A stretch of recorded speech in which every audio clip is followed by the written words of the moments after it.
Hello friends, आज हम continue करने जा रहे हैं NCERT book series class 6 geography chapter number 6। वो है आवर कंट्री इंडिया, जो हेल्पफुल रहेगा आपके सारे कॉम्पिटिटिव एग्जाम्स के लिए, UPSC, state PCS, BPSC teacher, BPSC normal and other so on. So let's start करने से पहले हम चलते हैं गूगल अर्थ पर और देखते हैं हमारा इंडिया कहाँ है। सी फ्रेंड्स, ये है गूगल अर्थ और ये हमारा इंडिया है। यहाँ देखिए ये सारे चीज़ों को, ऊपर में क्या है, हिमालय है, नीचे में Indian Ocean, west side Arabian Sea और east side bay of Bengal. यहाँ बीचों बीच ट्रॉपिक ऑफ कैंसर क्रॉस होती है, जो इमेजनरी लाइन होती है 23.5 डिग्री नॉर्थ लैटिट्यूड। हम ये देखेंगे, अगर पूरे हेमिस्फीयर की बात की जाए एज ए अर्थ, तो इंडिया कहाँ है? नॉर्दर्न हेमिस्फीयर में है। क्यों? क्योंकि ये इक्वेटर से ऊपर है। और ऐसे अगर आप ईस्टर्न और वेस्टर्न की बात करेंगे तो ये ईस्टर्न हेमिस्फीयर में है। आपने वर्ल्ड मैप में देखा भी था। क्यों? क्योंकि वेस्ट साइड में ये दोनों का, नॉर्थ अमेरिका, साउथ अमेरिका, और ये बीचों बीच आ जाता है। ऐसे बीचों बीच आने पे ये फिर ईस्ट हेमिस्फीयर में आता है। तो क्या हुआ? ये नॉर्दर्न हेमिस्फीयर और ईस्टर्न हेमिस्फीयर में हुआ India. India is a country of vast geographical expanse. Geographical expanse बहुत ज़्यादा है। ऊपर में हिमालय, नीचे में Arabian sea west side, bay of Bengal eastern side, और इंडियन ओशन क्या है? साउथ में है। इसके एक्सटेंट की बात की जाए, ईस्ट वेस्ट एक्सटेंट जो है वो आपका अरुणाचल से कच्छ लेके 2900 किलोमीटर है, और लद्दाख से कन्याकुमारी कितना है? 3200 किलोमीटर। अगर इंडिया को ऐसे लिया जाए तो ये है 2900 किलोमीटर, और ये रेंज कितना है? 3200 किलोमीटर।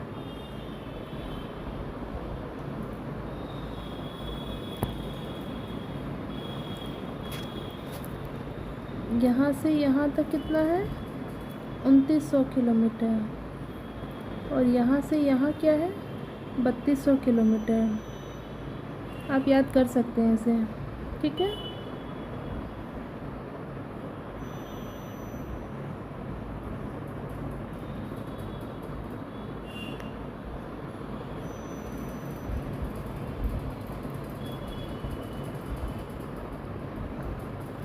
एक देख लेते हैं लैटिट्यूड और लॉन्गिट्यूड की कहानी। लैटिट्यूड आपको पता है, अभी लैटिट्यूड हमने पहले जाना था कि नॉर्थ और साउथ में होता है। तो इंडिया क्या है? नॉर्थ में है। तो 8 degree 4 minutes north to 37 degree 6 minute north. वही लॉन्गिट्यूड की बात की जाए तो 68 डिग्री 7 ईस्ट से 97 डिग्री 25 मिनट ईस्ट। लॉन्गिट्यूड्स कैसे समझिए।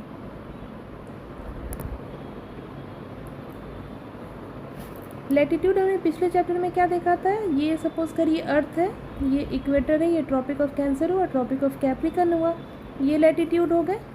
ऐसे ऐसे बिल्कुल। तो इंडिया नॉर्दर्न हेमिस्फीयर में है, तो इसका लैटिट्यूड ये हुआ और ये हुआ। हालांकि ये होता है जो अंडमान और निकोबार का सबसे लोवेस्ट पॉइंट है, वो आपका ये मेनलैंड का है, और ये क्या है? ये टोटल एज ऑफ इंडिया का है, ठीक है। तो 8 डिग्री 4 मिनट्स ये नीचे का हुआ, और 37 डिग्री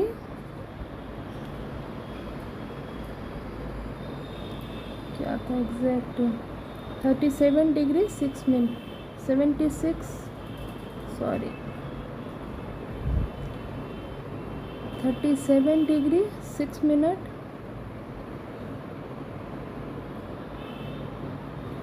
ठीक है। 37 डिग्री 6 मिनट।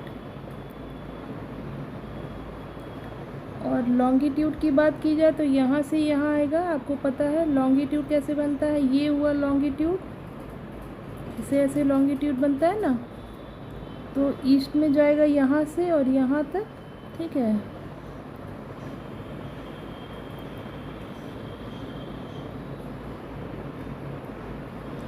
इसको याद कैसे कर सकते हैं? आप एक मोबाइल नंबर की तरह इसको याद कर लीजिए। आप लैटीट्यूड याद कीजिए 84,376, हिंदी में बोल रही हूँ, 84,376, ठीक है, 84376। और लॉन्गिट्यूड आप कैसे याद करेंगे? 687 97 25, 687 97 25। ये आपको याद करने का तरीका है, मोबाइल नंबर की तरह याद करिए, याद हो जाएगा। कई बार एग्जाम्स में डायरेक्ट क्वेश्चन पूछे जाते हैं लैटीट्यूड और लॉन्गिट्यूड से। 84,376 लैटीट्यूड, 687 97 25 क्या हुआ? लॉन्गिट्यूड। बहुत इजीली याद हो जाता है।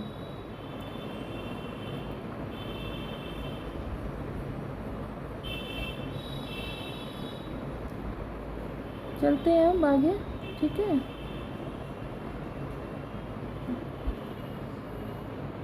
अरे यार, मुश्किल होता है, वीडियोस बनाना आसान नहीं है।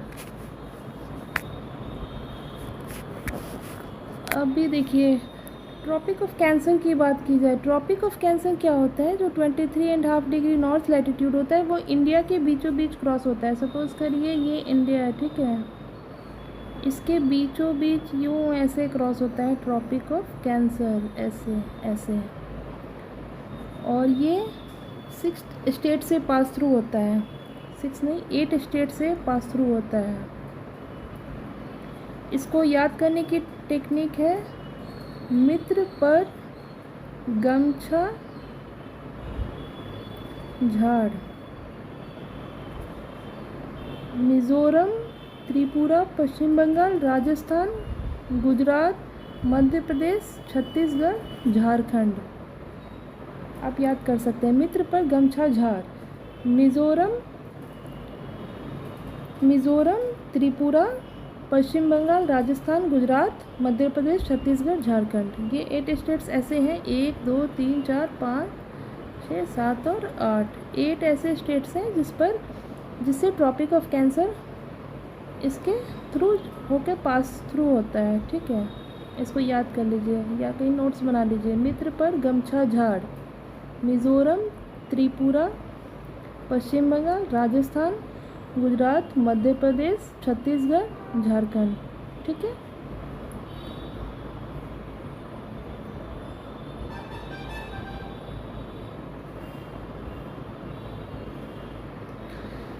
हेमिस्फीयर की बातें हो गई, लैटीट्यूड लॉन्गिट्यूड की बातें हो गई। आपने पिछले चैप्टर्स में देखा था इंडियन स्टैंडर्ड टाइम क्या है? 82.5 होता है, 82.5 डिग्री पर इंडियन स्टैंडर्ड टाइम क्रॉस होता है, जो यूपी से होता है। 1 डिग्री 4 मिनट के इक्वल्स टू होती है। मैंने पिछले चैप्टर में भी बताया था, ये अरुणाचल प्रदेश का ये एरिया और गुजरात का ये एरिया, इस बीच में 2 घंटे की गैपिंग होती है, ठीक है। सपोज़ करिए यहाँ 5 बजे सुबह के सूर्योदय हो रहा है, सनराइज़ 5 बजे हो रही है, तो यहाँ 7 बजे होती है, 7 AM। 2 घंटे का अंतर होता है। ये अंतर ज़्यादा इशू ना बने अपने वर्किंग कल्चर में, सो यहाँ से एक इमेजनरी लाइन खींची गई जो यूपी के मिर्ज़ापुर से शायद क्रॉस करती है, ठीक है। 82.5 डिग्री, इसको क्या माना गया? इंडियन स्टैंडर्ड टाइम, IST, जो कितना है? GMT प्लस 530 है, GMT प्लस 530। क्लियर? ये सब जितने भी बातें मैं बोल रही हूँ उसको आप कहीं नोट बना सकते हैं, नोट कर सकते हैं, ये आपके फ्यूचर के लिए हेल्पफुल रहेगा, ठीक है।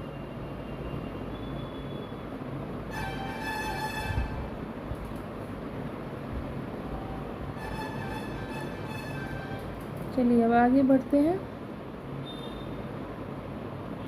इंडियन स्टैंडर्ड टाइम हो गया। अब बात करते हैं इंडियाज़ नेबर्स की, ठीक है।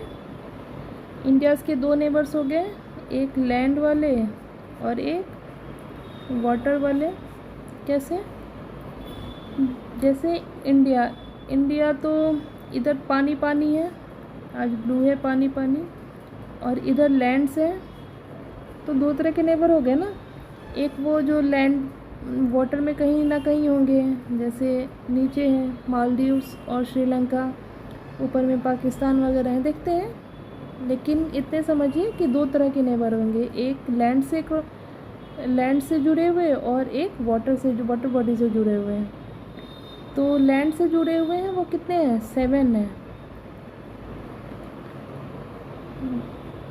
There are 7 countries that share land boundaries. कौन कौन से हैं?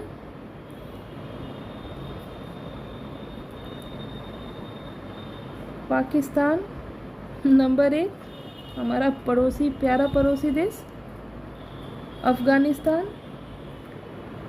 चाइना। अफ़गानिस्तान से देखिए थोड़ा सा, ये यहाँ देखिए, यहाँ तो 106 किलोमीटर की दूरी है, लेकिन है, बॉर्डर शेयरिंग होती है अफ़गानिस्तान से, ठीक है।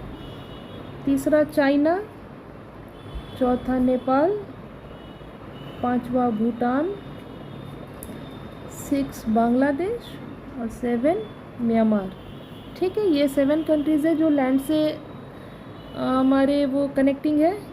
Pakistan, Afghanistan, China, Nepal, Bhutan, Bangladesh and Myanmar. ये म्यांमार हो गया और ये बांग्लादेश हो गया। और वाटर बॉडी से कनेक्टेड कौन है? 2 कंट्री हैं, एक श्रीलंका और एक मालदीव्स। यहाँ पाक स्ट्रेट है। स्ट्रेट मैंने बताया था पिछले चैप्टर में, जो 2 बड़े वाटर बॉडी को कनेक्ट करती है। वाटर बॉडी इधर देखिए, इधर इंडियन ओशियन है और इधर बे ऑफ बंगाल है। इन दोनों को कनेक्टिंग कर रही है ये पाक स्ट्रेट। तो ये स्ट्रेट हो गई। वही इस्थिमस क्या था? जो 2 बड़े लैंड पीसेस को जोड़ता था, जैसे नॉर्थ अमेरिका और साउथ अमेरिका को कौन सा जोड़ा था? पनामा इस्थिमस। तो वो इस्थिमस था और ये स्ट्रेट है, दोनों में डिफरेंस है। नेबर समझ में आ गए?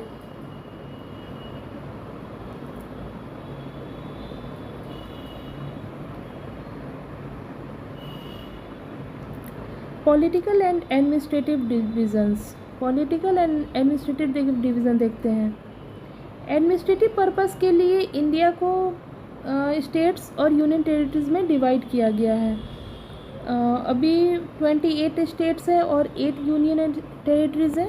एडमिनिस्ट्रेटिव डिविज़न्स क्या होते हैं? जैसे सपोज़ करिए इतनी बड़ी कंट्री है, ठीक है, और इतना जियोग्राफिक बड़ा होने की वजह से हम उसे क्या है कि आप समझिए कि 130 करोड़ की आबादी है, 130 करोड़ प्लस। आपके फैमिली में 5 मेंबर्स होते हैं, ठीक है, 5 या 10 जो भी मानिए, उनको मैनेज करना आपके लिए कितना मुश्किल होता है। आप अपने फैमिली के हेड से पूछिएगा कि पापा दादा जो भी हो, वो बताएंगे कि 5 मेंबर्स को मैनेज करना कितना मुश्किल होता है। यहाँ तो 130 करोड़ प्लस पॉपुलेशन है। इतने को मैनेज करना, इतने को एडमिनिस्ट्रेटिव कंट्रोल कर पाना बहुत ही मुश्किल होता है। तो एडमिनिस्ट्रेशन अच्छे से चल पाए, ठीक है, उसके लिए क्या होता है कि एडमिनिस्ट्रेटिव पार्ट में डिवाइड किया जाता है। तो सबसे पहले कंट्री, किसी भी कंट्री को स्टेट्स में डिवाइड किया जाता है, फिर स्टेट्स डिस्ट्रिक्ट में होते हैं, और फिर डिस्ट्रिक्ट तालुका में होती हैं, ब्लॉक में, और फिर वो गांव में, विलेजेस में होती हैं, ठीक है। जैसे इंडिया की अगर बात की जाए तो उत्तर प्रदेश, यूपी क्या है, स्टेट है, Bihar, Jharkhand, Chhattisgarh, Madhya Pradesh, Orissa, Rajasthan and so on. 28 states हैं। यूनियन टेरिटरीज़ 8 है। यूनियन टेरिटरीज़ वो होते हैं ना जहाँ पे डायरेक्ट कंट्रोल सेंट्रल गवर्नमेंट का होता है, और स्टेट्स में कंट्रोल किसका होता है? स्टेट गवर्नमेंट का। हर एक स्टेट्स में चीफ मिनिस्टर इलेक्टेड होते हैं ताकि वो अपने स्टेट्स को चला सके। पॉलिटिकल और एडमिनिस्ट्रेटिव कंट्रोल्स और भी हम जानेंगे पॉलिटी चैप्टर में, बस हम इतना भी जानते हैं कि इसमें 28 स्टेट्स होते हैं और 8 यूनियन टेरिटरीज होते हैं। दोनों में डिफरेंस क्या है?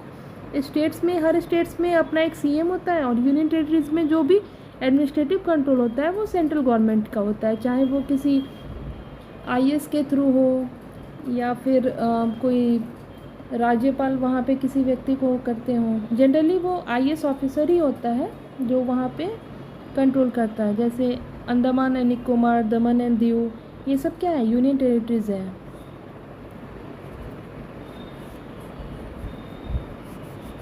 क्लियर, एडमिनिस्ट्रेटिव कंट्रोल क्लियर हो गया। अब चलते हैं आगे।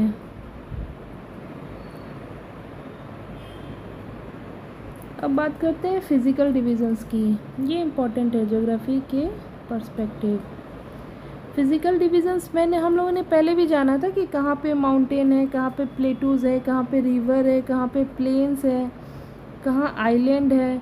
ये सब चीज़ें कहाँ आती है? ये सब चीज़ें आती हैं फिज़िकल डिवीज़न में। इंडिया की बात करें तो फिज़िकल डिवीज़न जानना बहुत ही ज़रूरी है।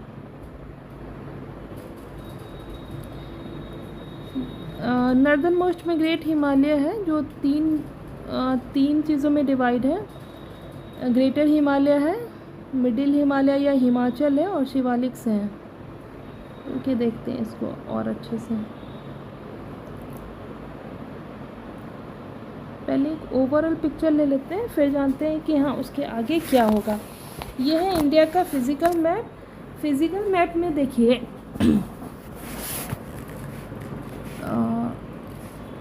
ये नॉर्थ हो गया आपका, ठीक है, नीचे में साउथ, इधर ईस्ट, इधर वेस्ट। आप ये देखिए ये पूरा हिस्सा क्या है? माउंटेनियर है, ठीक है, ये पूरा माउंटेनियर है। यहाँ हिमालयज़ है, हिमालय की रेंज है। इसमें भी 2-3 रेंज है, एक ग्रेटर हिमालय, दूसरा मिडिल हिमालय, नीचे शिवालिक। 3 रेंज की ऐसी पट्टी होती है, 1, 2 and 3, greater Himalaya, middle Himalaya और शिवालिक।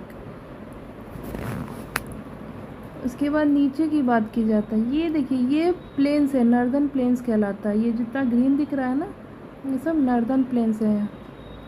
ये मोस्टली कृषि के लिए बहुत हेल्पफुल होता है, एग्रीकल्चर पर्पस के लिए क्या है, बहुत ही ज़्यादा हेल्पफुल होती है। ये आपका पेनिनसुलर इंडिया है। पेनिनसुलर क्यों? क्योंकि ये 3 साइड रिवर से 3 साइड वाटर बॉडी है।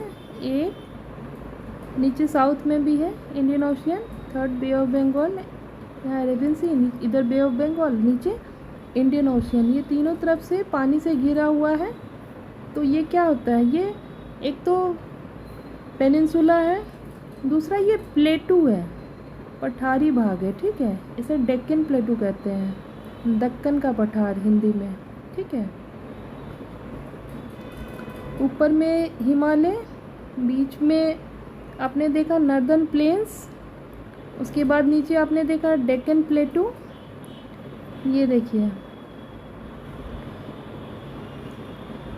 इसकी जो वेस्ट साइड है ना, वो वेस्टर्न घाट्स है ये प्लेटूज़ की, और यहाँ क्या है, ये ईस्टर्न घाट्स हैं। ये थोड़ा कटा फटा है, ठीक है, और ये थोड़ा सा ज्वाइंटली है। मतलब वेस्टर्न घाट्स क्या है, कॉन्टिन्यूएशन है, और ईस्टर्न घाट्स क्या है, कटा फटा है। ये ईस्टर्न घाट्स और ये इंडियन बॉर्डर जो है, बाउंड्री जो है, इसके बीच में क्या है, प्लेन्स हैं, ठीक है, कोस्टल प्लेन्स कहलाता है। ये भी कोस्टल प्लेन है इस साइड में, सी।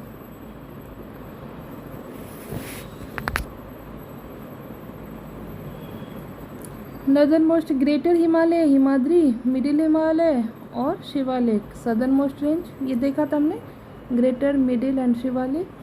नॉर्दर्न इंडियन प्लेन्स हमने देखा था, एल्यूवियल डिपॉजिट के कारण बहुत है, जो एग्री के लिए बहुत ही इम्पोर्टेंट है, एग्रीकल्चर के लिए। यहाँ पे रिवर्स बहुत सारी फ्लो होती है, इंडस, गंगा, ब्रह्मपुत्र, ट्रिब्यूटरीज। देखिए यहाँ ये जो नॉर्दर्न प्लेन्स है ना, ये सारे मतलब जितनी बड़ी बड़ी नदियाँ हैं ना यहाँ से आती हैं। जैसे देखिए ये है गंगा जो फ्लो हो रहा है, बंगाल में जा रही है, यमुना, इधर से चंबल, ये पूरा इंडस वाटर सिस्टम है। ये इंडस रिवर है, जिसकी सहायक नदियाँ ट्रिब्यूटरीज क्या है, झेलम, चिनाब, रवि, व्यास, सतलज, ये सब इसकी ट्रिब्यूटरी है। गंगा की ट्रिब्यूटरी यमुना है, सोन है, इधर से बहुत सारी नदियाँ आती हैं। यहाँ से आपको कोसी आती है, गंडक है, बहुत सारी नदियाँ हैं। फिर यहाँ ब्रह्मपुत्र रिवर है, दिस वन ब्रह्मपुत्र रिवर। ये जो नर्दर्न प्लेन्स है ना, ये 3 बड़ी रिवर से ना बना हुआ है। और जितनी भी यंग रिवर होती है ना, जितनी नदियाँ होती हैं, वो क्या होती हैं, अपने साथ एलुवियल डिपॉजिट ले आती हैं। ठीक है, एलुवियल डिपॉजिट मतलब जो मिट्टी या जो गाद लाती है वो बहुत ही उपजाऊ होता है। किस लिए? कृषि के लिए, एग्रीकल्चर के लिए। वहाँ एग्रीकल्चर करना बहुत ही मतलब आसान भी होता है और बहुत ही बेनिफिशियल होता है। इसलिए नॉर्दर्न प्लेन्स में सबसे ज़्यादा क्या है, एग्री प्रोसेस्ड इंडस्ट्री के चांसेस होते हैं और एग्रीकल्चर यहाँ बहुत होता है। नॉर्दर्न प्लेन्स में एग्रीकल्चर बहुत होता है।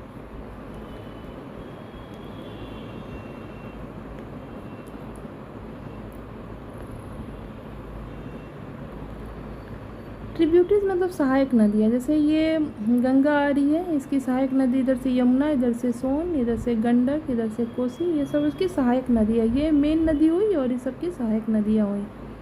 वैसे ही इंडस वाटर सिस्टम की बात करें तो झेलम, चेनाब, ब्यास, रावी, सतलज, ये सब इसकी ट्रिब्यूटरी है। ट्रिब्यूटरी में सहायक नदी। ठीक है,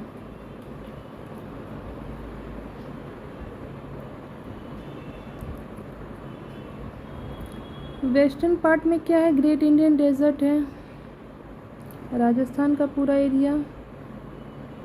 ये पूरा क्या है आपका, ग्रेट इंडियन डेजर्ट कहलाता है। बहुत ही हॉट और एरिड टेम्परेचर होता है यहाँ। अरावली रेंज है, अरावली रेंज पर्वत श्रृंखला। ठीक है, जैसे हिमालय की रेंजेस यहाँ, वैसे अरावली की रेंज यहाँ है। अरावली बहुत पुरानी पर्वत श्रृंखला है, सबसे पुरानी पर्वत श्रृंखला है अरावली। ठीक है, सब छोटे छोटे फैक्ट्स आप याद रख सकते हैं। South of northern plains peninsular प्लेटू, Deccan प्लेटू हमने देखा ट्रायंगुलर शेप है।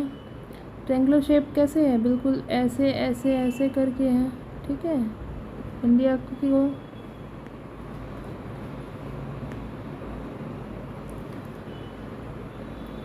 the relief is highly uneven. The Vindhya Satpuras are the important ranges. और कुछ रेंजेस की बात की जाए, पर्वत श्रृंखलाओं की बात की जाए तो ये है विंध्या रेंज, ये है सतपुरा रेंज, बिल्कुल इंडिया के मिडिल में कहा जाता है। ठीक है, रिवर्स देखिए, नर्मदा और ताप्ती। नर्मदा और तापी क्या है, वेस्ट फ्लोइंग रिवर है। वेस्ट फ्लोइंग रिवर अरेबियन सी में अपना पानी गिराती हैं। ठीक है, मोस्टली रिवर्स जो भी है, जैसे गंगा है, इधर ब्रह्मपुत्रा है, ये सब कहाँ बे ऑफ बंगाल में पानी अपना लाती हैं। या फिर आप इधर देखिए गोदावरी, कृष्णा, इधर कावेरी, महानदी, ये सब कहाँ लाती हैं, ये सब ईस्ट फ्लोइंग रिवर हैं और ये अपना पानी बे ऑफ बंगाल में ले जाती हैं। वही नर्मदा और तापी क्या है, वेस्ट फ्लोइंग रिवर है और ये अपना पानी अरेबियन सी में ले जाती हैं।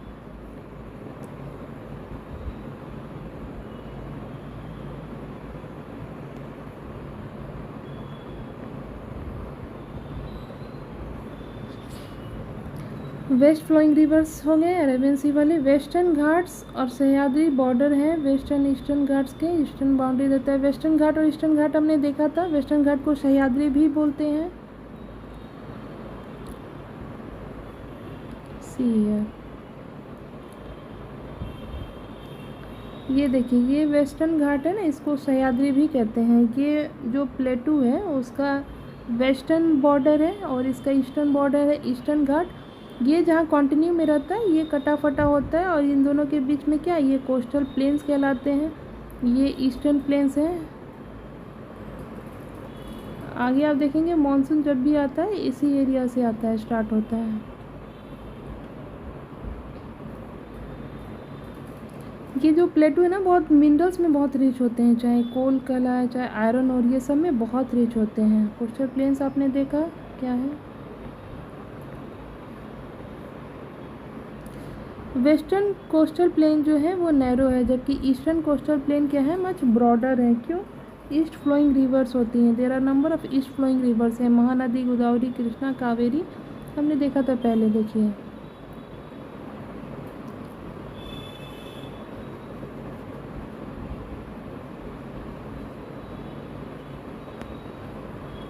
ये वेस्टर्न घाट, ये क्वेश्चन प्लेन क्या है, पतला है, जबकि ये क्या है, थोड़ा सा चौड़ा है। ठीक है, यहाँ पे बहुत सारी ईस्ट फ्लोइंग रिवर है, जैसे गोदावरी हो गया, महानदी, कृष्णा, कावेरी, ये सब पानी अपने इधर लेके आती हैं और ये डेल्टा बनाती हैं इधर में।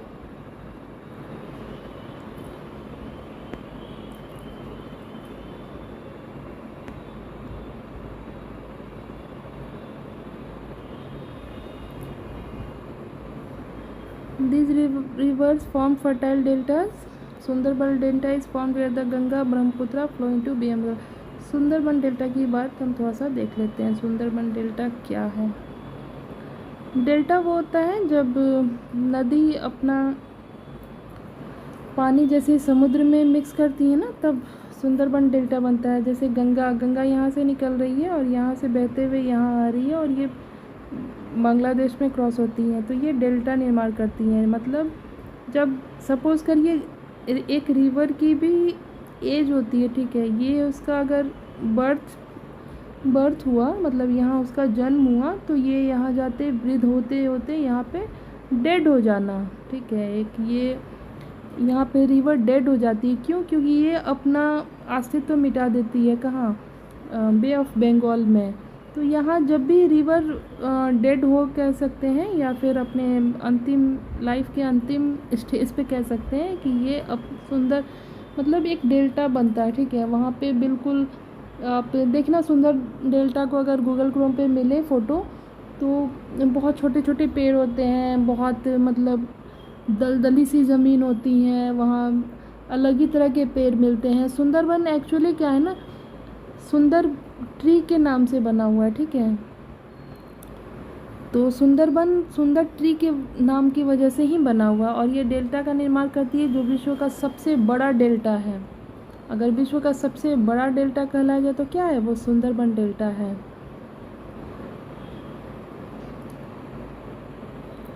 सो ये था चैप्टर, आई होप आपको समझ में आया होगा। सुनामी वो होता है जो समुद्री लहर होती है जो अचानक से आती है, उसका कोई भी वो ऐसा कोई टाइम फिक्स नहीं होता, और एक तरह से तबाही मचाती है, आप ये कह सकते हैं। एलुवियल डिपॉजिट हमने देखा, कोई भी रिवर अपने साथ लेके आती है ना, जो गाद कहते हैं उसको। ट्रिब्यूटरी, किसी बड़ी नदी की सहायक नदियाँ जो उसमें अपना पानी लाती हूँ, जैसे गंगा की कौन सी है? यमुना और सोन।